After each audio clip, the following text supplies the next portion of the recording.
Chapter 6 Triangles. Okay, so we all know what are triangles, and if you don't know, को पता होना चाहिए कि triangles होता है क्या है. इसलिए मैं बता देता हूँ. अगर हम triangles की बात करें तो बेसिकली ट्राइंगल का नाम सुनते ही हमारे दिमाग में ये चीज आ जाती है कि हम कोई सा भी एक तीन साइड का क्लोज फिगर बनाएंगे तो ये हमारे लिए क्या हो जाएगा, ट्राइंगल हो जाएगा. बट कभी कभी ऐसा होता है कि अगर मैं बच्चों से पूछता हूँ कि व्हाट इज अ ट्राइंगल, तो वो बोलते हैं कि it is a triangle is made up of three line segments. तो बोलते थे कि जो ट्राइंगल होता है वो तीन लाइन सेगमेंट से मिलकर बना होता है. तो बेटा तीन लाइन सेगमेंट तो फिर मैं ऐसे ही बना सकता हूँ, तो फिर तो ये भी मेरा ट्राइंगल होना चाहिए. ये ट्राइंगल है क्या? ये ट्राइंगल नहीं है, ये है नहीं है. चलो ठीक है. So this is not a triangle. सो हमको बेसिकली एक प्रॉपर डेफिनेशन पता होना चाहिए, और पता होने के साथ हमको समझ में भी आनी चाहिए ना. यूनिक कि हम सिर्फ रट के बैठ जाए कि ना ट्राइंगल की डेफिनेशन सन नहीं रट पाई तो वो याद कर लो, ऐसा कुछ नहीं है. हमें प्रॉपर डेफिनेशन पता होना चाहिए, हमें उसको समझ में आना चाहिए वो. और जो आपकी प्रॉपर डेफिनेशन होती है वो ये होती है कि ट्राइंगल जो होता है बेसिकली आपका एक two dimensional close planar figure होता है. इस चीज का ध्यान रखना. तो we can say triangle is a two-dimensional closed planar figure. But यही हमारी डेफिनेशन खत्म नहीं हो जाती है. ये two dimensional close planar figure होता है तो ऐसे बहुत सारे फिगर पॉसिबल है, लेकिन ये कितनी लाइन सेगमेंट से मिलकर बना होता है? तीन लाइन सेगमेंट से मिलकर बना होता है. made up of three line segment. Basically बेटा ये आपका to dimensional close planar figure होता है जो तीन लाइन सेगमेंट से मिलके बना होता है.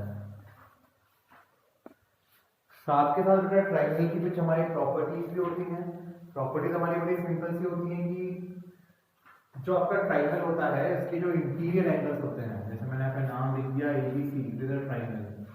तो जिसके इंटीरियर एंगल्स होते हैं, हालांकि आपने 9th क्लास के अंदर ये सारी प्रॉपर्टीज देखी हैं, आपने इनको प्रूव भी किया होगा कि जो ट्राइंगल होता है उसके इंटीरियर एंगल का फॉर्मेशन कितना होता है आपके पास में? 180 डिग्री होता है. So you can also at this thing the sum of all three, the sum of all three interior angles of a triangle is 180 degree.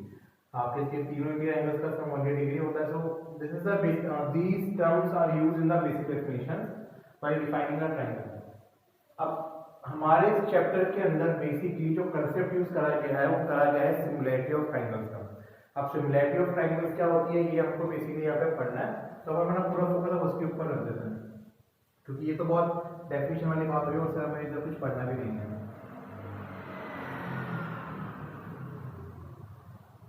अब हमें जो है बेसिकली कंसेप्ट पढ़ना है वो पढ़ना है सिमिलैरिटी का.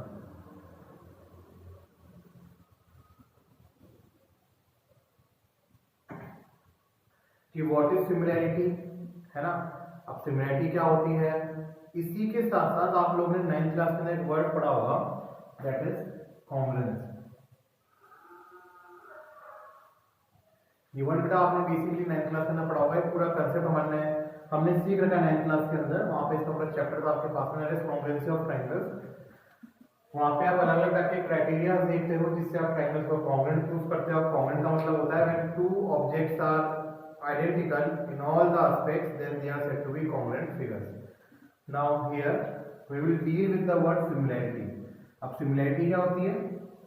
बट अगर आपको याद हो तो 9th क्लास के अंदर जब है ना कॉन्ग्रुएंसी आपको पढ़ाई गई थी, तो आपको सिमिलैरिटी वर्ड से भी थोड़ा सा फेमिलियर कराया गया था और ये बताया गया था जब आप अगले साल 10th क्लास के अंदर पढ़ोगे सिमिलैरिटी को, तो आपको बस ये वर्ड ध्यान रखना कि हाँ we have been through this word before.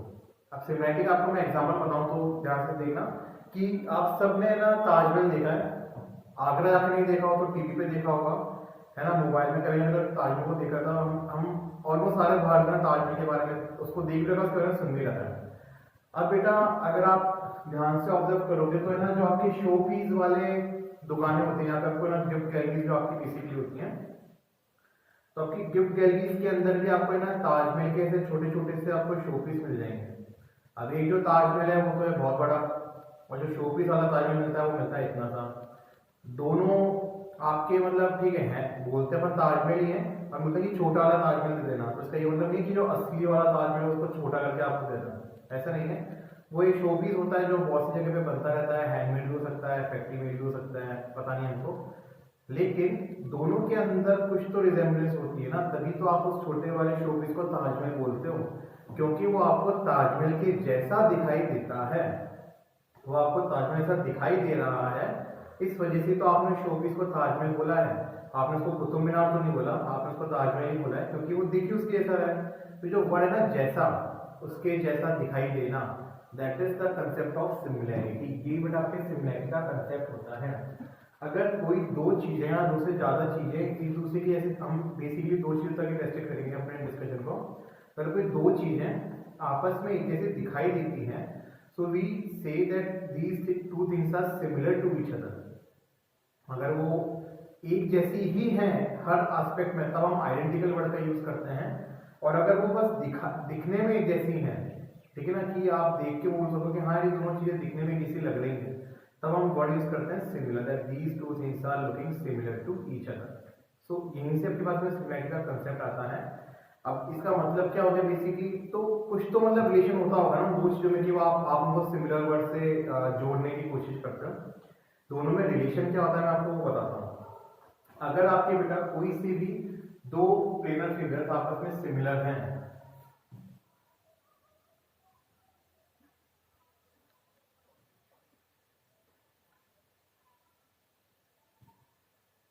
if two planar figures are similar to each other, then तो कुछ ना कुछ रिलेशन उनके साइड्स के बीच में होता है, और कुछ ना कुछ रिलेशन उनके एंगल्स के बीच में होता है। अब साइड्स के बीच रिलेशन में अपन बाद में आएंगे, पहले मैं आपको एंगल्स के बीच का रिलेशन बताता हूँ। अब आप बेटा अगर ध्यान से ऑब्जर्व करो इस पर्टिकुलर एंगल को,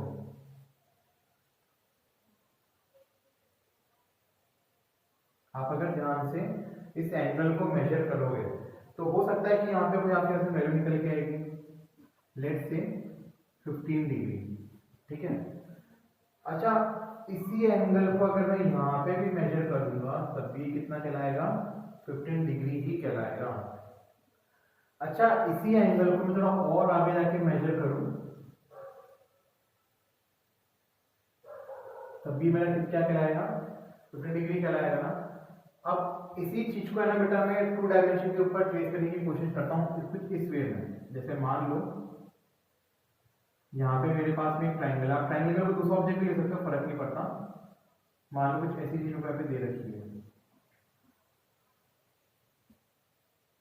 ठीक है, यहाँ पे एक ट्रेपीजियम है, फिर यहाँ पे एक क्वाड्रिलेटरल है।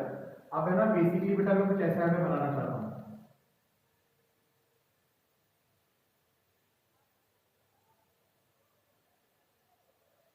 this is A, B, C, D, this is P, Q, R, S। अब अगर मैं आपको बोलूं कि ये जो एंगल यहाँ पर है ये कुछ आपके पास में है, मान लो 75 डिग्री, और यहाँ पे भी एंगल कितना है 75 डिग्री, यहाँ पे ये कुछ आपके पास में एंगल है, और मैं आपको बोलता हूँ कि इसकी वैल्यू आपको दे रखी है 120 डिग्री, और इस एंगल की भी आपको वैल्यू कितनी दे रखी है 120 डिग्री। तो ये बिल्कुल पॉसिबल हो सकता है। आप कभी ये मत सोचना कि सर इसका तो साइज छोटा है तो मेरा एंगल बड़ा कैसे हुआ। तो इस चीज को अगर समझने की आप यहाँ पे भी नजर डाल सकते हो बेटा, इस पॉइंट में, इस अगर मैं यहाँ पे पॉइंट्स मार्क कर दूं पी क्यू, तो जरा बेटा पी और क्यू के बीच की ओपनिंग देखो आप एक बार, ज्यादा ओपनिंग है, मैं यहाँ पे मार्क कर दूं वर्ड एस आर, तो बेटा आप एस और आर के बीच की ओपनिंग देखो, ओपनिंग का मैं, पर दोनों तरफ एंगल तो बराबर बन सकते हैं ना। तो एंगल बनाने के लिए हमें इस चीज से मतलब नहीं होना चाहिए कि जो आर्म्स हैं एंगल की, these are called the arms of the angle, आपकी आर्म्स कहलाती हैं, ठीक है। आर्म्स की लेंथ कितनी आगे तक जा रही है उस चीज का एंगल के मेजरमेंट पे कोई भी इंपैक्ट नहीं पड़ता है। उसी तरीके से यहाँ पे ये आर्म ए बी है, ये आर्म ए डी है, ये आर्म पी क्यू है, ये आर्म पी एस है, तो इनकी लेंथ कितनी भी है इससे फर्क नहीं पड़ सकता, इनसे फर्क नहीं पड़ता, एंगल दोनों ही केसेस में बराबर हो सकते हैं। तो यही कंसेप्ट बेसिकली आपका सिमिलैरिटी के अंदर इस्तेमाल होता है कि अगर दो ऑब्जेक्ट या फिर दो प्लेनर फिगर आपस में सिमिलर हैं तो उनके कॉरस्पॉन्डिंग एंगल्स हमेशा कैसे होते हैं, इक्वल होते हैं। इस चीज का ध्यान रखना, that if two planar figures, if two close planar figures are similar to each other, then the corresponding angles are always equal. This is the first logic. लिख देते हैं इसको,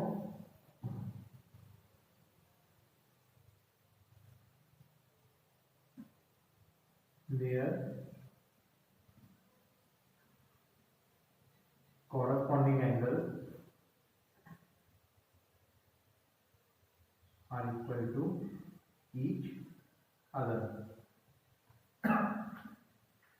अब बेसिकली बेटा यही कॉरस्पॉन्डिंग एंगल्स होते हैं जो हमारे दूसरे लॉजिक को जनरेट करते हैं। और दूसरा लॉजिक क्या होता है, अभी भी हमने डिस्कस किया कि ना अगर आपके दो प्लेनर फिगर्स आपस में सिमिलर हैं तो उनके कॉरस्पॉन्डिंग एंगल्स कैसे होते हैं, आपस में इक्वल होते हैं, है ना, एकदम सेम रहते हैं। सो इसी वजह से जो उनकी आर्म्स होती है ना, उन आर्म्स के बीच का अगर आप है ना रेशियो निकालोगे तो that ratio will be in the same proportion. तो this is the second concept, इसको अभी अपन थोड़ा और अच्छे से डिफाइन करते हैं।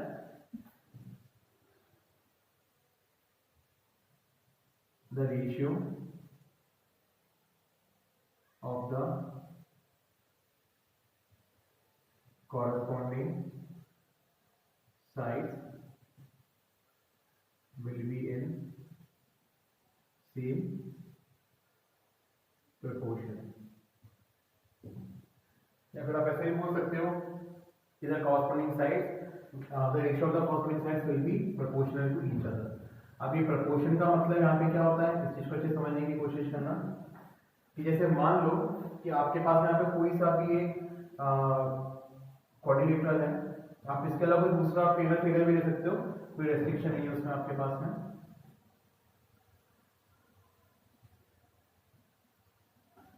और यहाँ पे आपके पास में एक और क्वाड्रिलेटरल है,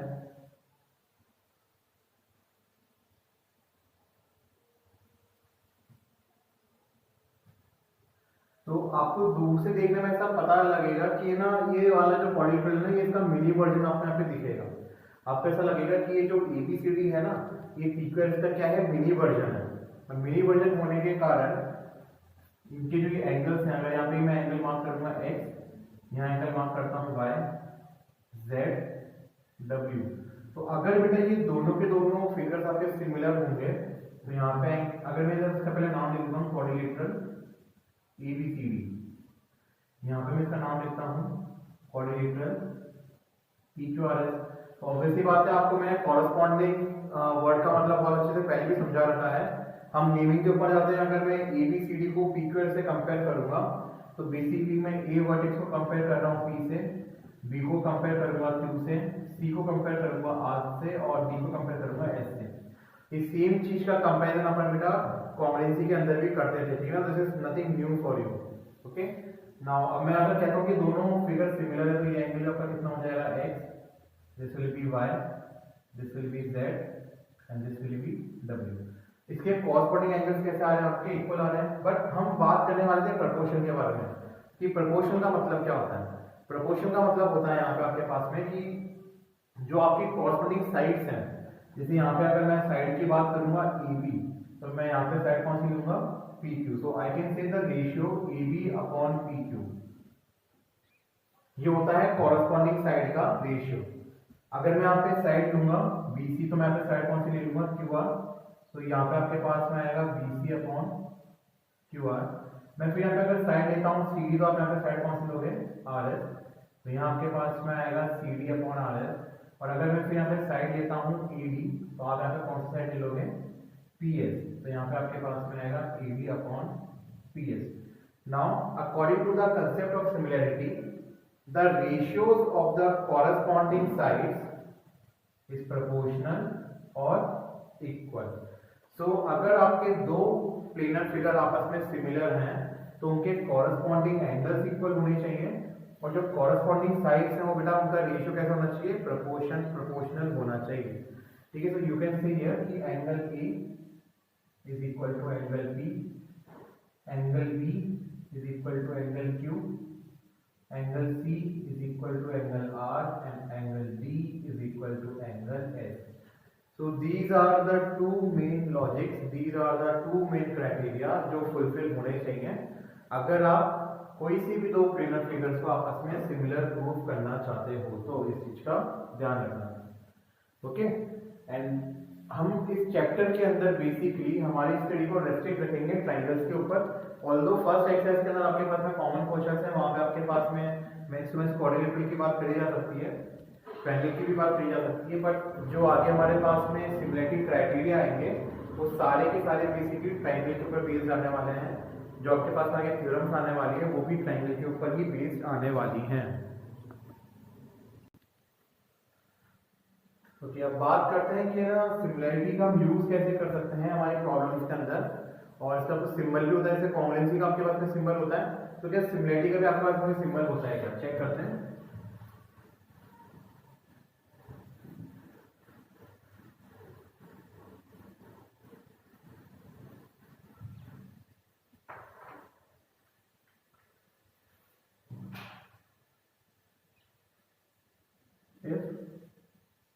quadrilateral ABCD is similar to quadrilateral PQRS, तो बेटा जो इसको लिखने का तरीका होगा आपके पास में ये होगा कि ABCD is similar to PQRS, so this is the symbol of or this is the sign of similarity। ठीक है, इस चीज का ध्यान रखना। अब हम लोग बेसिकली बात करेंगे ट्रायंगल्स को लेके, बट उससे पहले मैं आपको कुछ इसके बेसिक से कुछ क्वेश्चन दिखाता हूँ। नॉर्मल से क्वेश्चन है कि सिमिलरिटी का कंसेप्ट हम यूज कैसे करते हैं while solving a numerical problem, वो अपन चेक करते हैं ना। जैसे मान लो आपको कोई ऐसा एग्जांपल दे रखा है,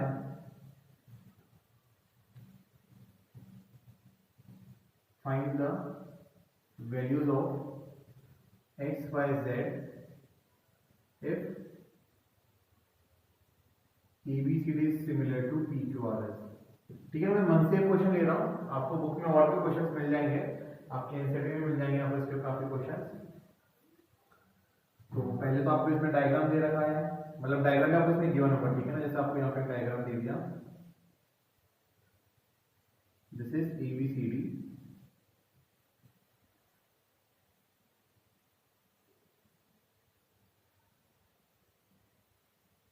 दिस इज PQRS। ठीक है, हो सकता है कि ड्राइंग में सिमिलर नहीं दिख रहा हो, बट ठीक है, मान लेना सिमिलर है ना, आप लोग अच्छे से ड्राइंग बना लेना।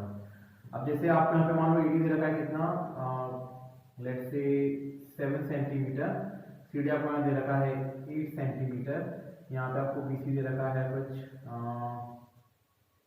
6 सेंटीमीटर, तो मान लो आपको यहाँ पे दे रखा है कितना 5 सेंटीमीटर। ठीक है, अब मैं आपको बोलूँ कि आपके कुछ मिसिंग वैल्यूज है, वो कुछ इस टाइप से है। यहाँ पे आपको दे दिया कितना x, ये आपको यहाँ पे दे दिया y, ये आपको यहाँ पे दे दिया z, और यहाँ पे ये आपको दे दिया कितना 12 सेंटीमीटर। अब बेटा PQRS के अंदर आपको बेटा 3 साइड्स नहीं दे रखी है और आपको एक साइड दे रखी है। अब आपको बोला गया है कि आपको ये मिसिंग तीनों साइड्स निकालनी है, बट कंडीशन क्या गिवन है आपको कि दोनों ही कोऑर्डिनेटर आपस में कैसे हैं, सिमिलर हैं। This is the only given thing you have which you can use. ठीक है ना, अब बेटा अगर आपको दोनों ही कोऑर्डिनेटर सिमिलर दे रखे हैं तो हमको अच्छे से पता होना चाहिए कि जो कॉरस्पॉन्डिंग साइड्स हैं उनके जो रेशियो है वो आपस में कैसे होने वाले हैं, इक्वल आने वाले हैं। So we can say that is ABCD is similar to PQRS। यहाँ से आपका सोल्यूशन स्टार्ट होगा, if ABCD is similar to PQRS, so we can say that AB upon PQ is equal to BC upon Q R is equal to C D upon R S is equal to A D upon P S. आपका equal आने वाला है। अब बेटा A D की value है 5, P Q आपको दे रखा है x के बराबर, हमको फाइंड करना है। So we can say that this 5 upon x is equal to B C आपके पास में 6 है और क्यू आर आपको 12 दे रखा है, 6 अपॉन 12, सी डी 8 है और आर एस आपको z दे रखा है, अगेन ए डी तो 7 है और पी एस आपको यहाँ पे y दे रखा है। ठीक है, तो अगर आप इसको ध्यान से देखोगे तो यहाँ आपके पास में 6 से 1 और 6 से 2 पर जा रहा है। So we can say therefore हम बेटा ये चारों ही आपको आपस में इक्वल दे रखे हैं ना, तो हम एट अ टाइम जब आप लोगों ने क्रॉस मल्टीप्लिकेशन मेथड देखा था तो वहां पे भी आपके पास में 3 चीजें थी जो आपस में इक्वल दे रखी थी, तो आप एट अ टाइम कोई सी भी 2 चीजों का यूज कर देते हैं मिसिंग वैल्यूज को फाइंड करने के लिए। तो सेम क्राइटेरिया यहाँ पे भी अपना सकते हैं। हम पहले 5 अपॉन x को 1 अपॉन 2 इक्वेट कर देते हैं, 5 upon x is equal to 1 upon 2। तो अगर आप यहाँ से क्रॉस मल्टीप्लाई करके x की वैल्यू निकालो तो आपके पास में x कितना आ जाएगा, यहाँ से 10 सेंटीमीटर। फिर आप बेटा 8 अपॉन z को भी 1 अपॉन 2 के इक्वल कर सकते हैं। Also 8 upon z is equal to 1 upon 2। यहाँ से आपके पास में z कितना आ जाएगा, 16 सेंटीमीटर। अगेन 7 अपॉन 5 को भी आप 1 अपॉन 2 के इक्वेट कर सकते हो। तो यहाँ से भी आपके पास बेटा y कितना निकल के आ जाएगा, 14 centimetre. So this is how you can use the concept of similarity in solving a numerical problem. अब ये तो आपको तब करना होता है जब आपको बेसिकली सब्जेक्टिव अप्रोच अपनानी होती है। You can also use the objective approach. अब ऑब्जेक्टिव अप्रोच में आपको क्या करना होता है ना, you need to understand the concept and you need to apply the concept in your mind only. किस तरीके से, देखो हमें ये सिमिलर दे रखा है, ठीक है, और हमें पता है कि हर कॉरस्पॉन्डिंग साइड का रेशियो आपस में बराबर आने वाला है। तो बेटा आप ऐसे शायद पता लगा सकते हो कि BC जो ये QR है ना, ये BC का कितना है, डबल है।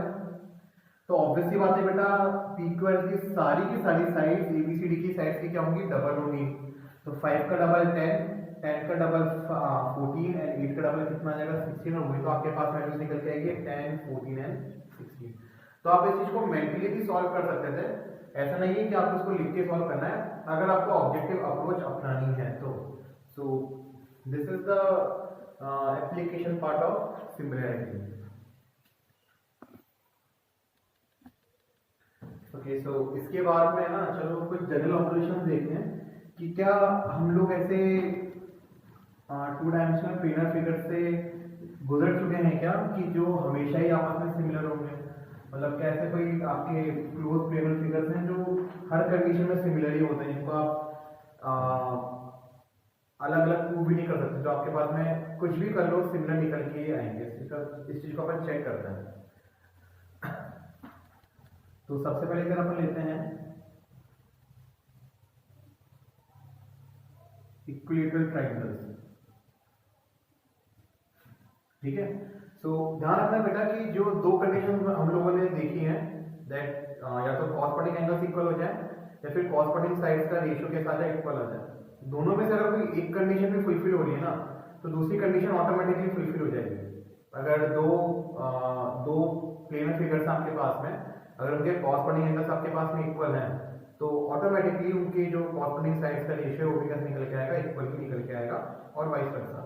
तो कोई सी भी एक कंडीशन आपकी फुलफिल हो जाए तो दूसरी कंडीशन भी फुलफिल हो ही जाएगी। तो हमारा फोकस होना चाहिए बेसिकली एक कंडीशन को फुलफिल करने का, देन रेस्ट कंडीशन को तो छोड़ देना। एंड आगे जब अपन बढ़ेंगे तो हो सकता है कि हमारे पास मिक्सअप कंडीशन भी आ जाए, जिससे हमें और फायदा मिले, तो अपन आगे देखेंगे। बट पहले अपन चेक करते हैं इक्विलैटरल ट्रायंगल्स के बारे में। तो मान लो बेटा मैंने यहाँ पे कोई भी एक इक्विलैटरल ट्रायंगल बना दिया,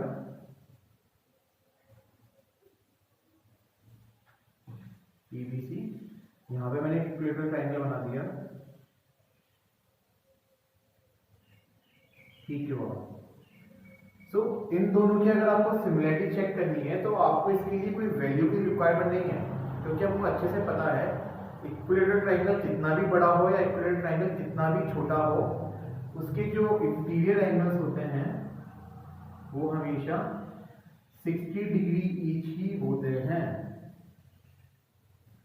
चाहे आप दुनिया का कोई से भी बेटा इक्विलेटरल ट्रायंगल बना देना, जो उसकी इंटीरियर एंगल्स आएंगे उनका मेजरमेंट जो है वो हमेशा 60 डिग्री का ही आने वाला है, उसमें कभी भी आपके पास में चेंज नहीं आता। इन दोनों के अलावा आप कुछ और इक्विलेटरल ट्रायंगल्स भी बना सकते हो। आपके इंटीरियर एंगल्स हमेशा 60 डिग्री निकल के आने वाले हैं ना, तो इससे हम एक चीज कह सकते हैं कि all the equilateral triangles are similar to each other. ध्यान रखना, अगर ऐसा कह सकते हो कि all the equilateral triangles are similar to each other. ये आपके पास में इक्विलेटरल ट्रायंगल्स का कंसेप्ट निकल के आया। अच्छा, इसके अलावा अगर आपको मैं कोई एक और फिगर के बारे में बताऊं, let's say square.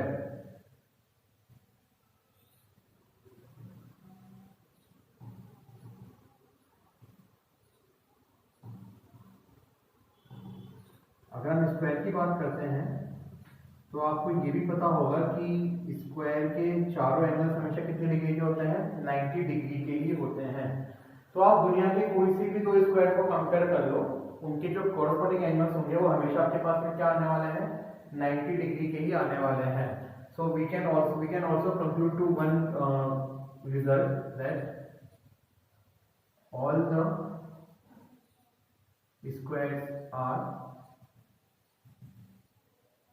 Similar to each other. हम यहाँ से ये अलग कंक्लूजन भी निकाल सकते हैं।